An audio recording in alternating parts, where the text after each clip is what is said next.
নমস্কার বন্ধুরা, my little world কিচেনে আপনাদের সবাইকে স্বাগত জানাই। আজ হাজির হয়েছি একদম অনুষ্ঠান বাড়ির স্টাইলে আলু পটলের কষা রেসিপি নিয়ে।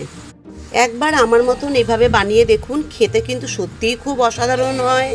বাড়িতে অতিথি এলে কিংবা বিশেষ কোনো দিনে আপনারা এটা বানিয়ে ফেলতে পারেন। আশা করছি আপনাদের খুব ভালো লাগবে। আমার চ্যানেলটি এখনও সাবস্ক্রাইব না করা থাকলে সাবস্ক্রাইব করার অনুরোধ রইল। এখানে আমি 500 গ্রাম পটল নিয়েছি আর নিয়েছি দুটো মাঝারি সাইজের আলু। পটল আর আলুগুলো ভালো করে ছুলে নিয়ে আমি জলের মধ্যে ভিজিয়ে রেখেছিলাম পটলের একটু কষ বেরো, সেই কষটা ওঠানোর জন্য। এখন দেখুন, এটাকে আমি ভালো করে ধুয়ে তুলে রাখবো। এবার আমি কড়াইতে কিছুটা রিফাইন তেল দিয়েছি, রান্নাটা সম্পূর্ণ আমি রিফাইন তেলেই করব।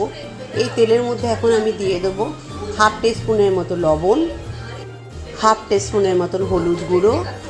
লবণ আর হলুদ গুঁড়োটা আমি তেলের মধ্যে এই জন্য দিলাম যাতে পটলের মধ্যে লবণ আর হলুদ মাখাতে না হয়, আলুর মধ্যেও লবণ আর হলুদ মাখাতে না হয়। এইভাবে দিলে সম্পূর্ণ আলু আর পটলের মধ্যে খুব ভালো মতো করে লবণ আর হলুদ ঢুকে যাবে। তেলটা গরম হয়ে গেলে এর মধ্যে কাটা পটলগুলো দিয়ে আমি একটু ভেজে নেব, গ্যাসের ফ্লেমটা মিডিয়ামে রেখে। এটা একটু ভালো করে ভেজে নিতে হবে, কারণ গ্যাসের ফ্লেম হাই করলে পটলগুলো পুড়ে যাবে। আর পটলটা একটু হালকা ভাজা না হলে পরে ওর মধ্যে একটা কাঁচা গন্ধ রয়ে যাবে। এই জন্য পটলগুলোকে হালকা একটু ভেজে নিতে হবে। দেখুন, কালারটা পটলের অনেকটাই চেঞ্জ হয়ে গেছে।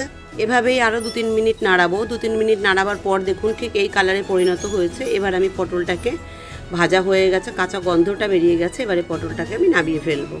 দেখুন, ভাজা পটলগুলো ঠিক এই পর্যায়ে আছে, খুব লালও হয়ে যায়নি। আর দেখুন, এখানে আলু কেটে রেখেছি আমি ডুমডুম করে। পটল ভাজার পর যে তেলটা আছে, আলুটাও ঠিক সেই একই রকমভাবে আমি ভেজে নেব।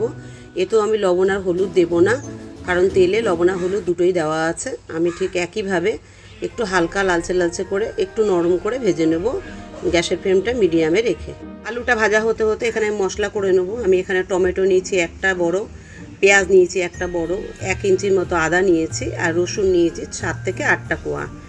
এরপর আমি এতে দিয়ে দেবো কয়েকটা কাঁচা লঙ্কা। আপনারা কাঁচা লঙ্কা না চাইলে শুকনো লঙ্কার গুঁড়োও দিতে পারেন। আমি কাঁচা লঙ্কাও দিয়েছি, শুকনো লঙ্কা খুব অল্প পরিমাণে দেবো।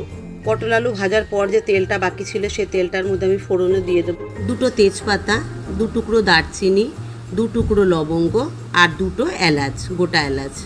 এরপর আমি এর মধ্যে দিয়ে দেবো হাফ চামচের মতন গোটা জিরে দিয়ে এটা ভালো করে একটু গ্যাসের ফ্লেম লোতে রেখে একটু নাড়াচাড়া করে নিতে হবে যতক্ষণ এর থেকে একটা গন্ধ বেরোয়।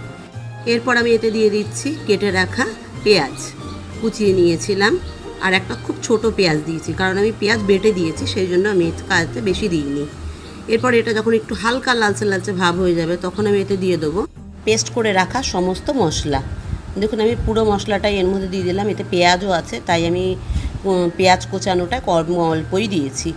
এবার এটা ভালো করে মেশাতে থাকবো, গ্যাসের ফ্লেমটা কিন্তু মিডিয়ামে রেখে। কখনোই হাই করা যাবে না, হাই করলে কিন্তু মশলাটা পুড়ে যাবে। মশলাটা 2-3 মিনিট নাড়াতে নাড়াতে যখন পেঁয়াজ আর রসুনের কাঁচা গন্ধটা বেরিয়ে যাবে তখন আমি এতে অ্যাড করে দেবো 1 চামচের মতন লবণ, হাফ চামচের মতন জিরের গুঁড়ো, হাফ চামচের মতন কাশ্মীরি লাল লঙ্কার গুঁড়ো আর 1 চামচের মতন হলুদ। এবার এই সমস্ত কিছু মশলা দিয়ে আমি ভালো করে নাড়াবো, গ্যাসের ফ্লেমটা লোতে করে, যাতে মশলা থেকে কাঁচা গন্ধটাও বেরিয়ে যায় আর এর থেকে একটা ভালো তেলও বেরিয়ে আসে। দেখুন, সাইড থেকে অনেকটাই তেল বেরিয়ে আসছে, তাও আমি কিছুক্ষণ আরও কষাবো। 3-4 মিনিট এভাবে কষানোর পর আমি একটুখানি চিনি দিয়ে দেবো। যে যেরকম মিষ্টি খাসে সেরকম চিনি দেবে। আমি হাফ চামচের মতো দিয়েছি। এবার আমি এটাকে ভালো করে নাড়াতে নাড়াতে এর মধ্যে যে মশলা করে রেখেছিলাম যে মিক্সারটা, ওটা ধুয়ে আমি একটু জল দিয়ে দিলাম। দিয়ে আমি এটাকে আরও কষাবো মিনিমাম 3 থেকে 4 মিনিট। এবার জলটা দেওয়ার পর একটু কষিয়ে 3-4 মিনিট কষানোর পর দেখুন এই পর্যায়ে আসতে তেলও ছেড়ে দিয়েছে মশলার থেকে। এবার আমি এর মধ্যে জল অ্যাড করে দেবো। আমি এখানে গরম জল অ্যাড করছি, আপনারাও কিন্তু গরম জলই অ্যাড করবেন। গরম জল অ্যাড করলে খাবার টেস্টটা অনেকটাই বেড়ে যায়।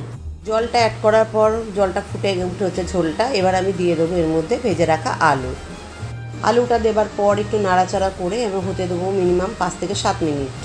দেখুন, 5 মিনিট ফোটার পর আমি এর মধ্যে অ্যাড করে দেবো ভেজে রাখা পটল।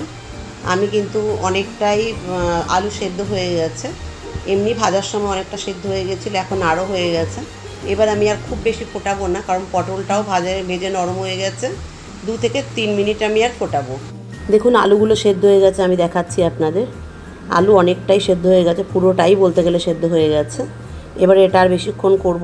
আমার রেসিপিটা প্রায় কমপ্লিট। এবার আমি এর মধ্যে অ্যাড করে দেবো কাসুরি মেথি। আপনারা গুঁড়োও করে দিতে পারেন, এমনিও পাতাটাও দিয়ে দিতে পারেন, হাত দিয়ে গুঁড়ো করে দিয়ে দিলাম। আর অ্যাড করে দেবো সামান্য পরিমাণ গরম মশলা। এবার 1 মিনিটের মতো একটু নাড়াচাড়া হয়ে গেছে, আমার রেসিপিটা সার্ভ করার জন্য একদম রেডি। দেখুন দেখতে কতটা লোভনীয় হয়েছে। এই আলু পটলের তরকারি যদি আপনি একবার কষাটা তৈরি করেন তো মাছ মাংস আর কিছু খেতে ইচ্ছে করবে না, মনে হবে আমি এটাই খাই। এটা দিয়ে সব ভাত খেয়ে নিতে পারবেন। আর আপনাদের যদি আমার রেসিপিটা ভালো লাগে তাহলে বাড়িতে আপনারা অবশ্যই ট্রাই করে দেখবেন। আর যারা এখন আমার চ্যানেলটি সাবস্ক্রাইব করেনি তাদের সাবস্ক্রাইব করার অনুরোধ রইল। তবে আজকে এই পর্যন্তই থাকলো বন্ধুরা, আপনারা ভালো থাকবেন, সুস্থ থাকবেন। Bye bye.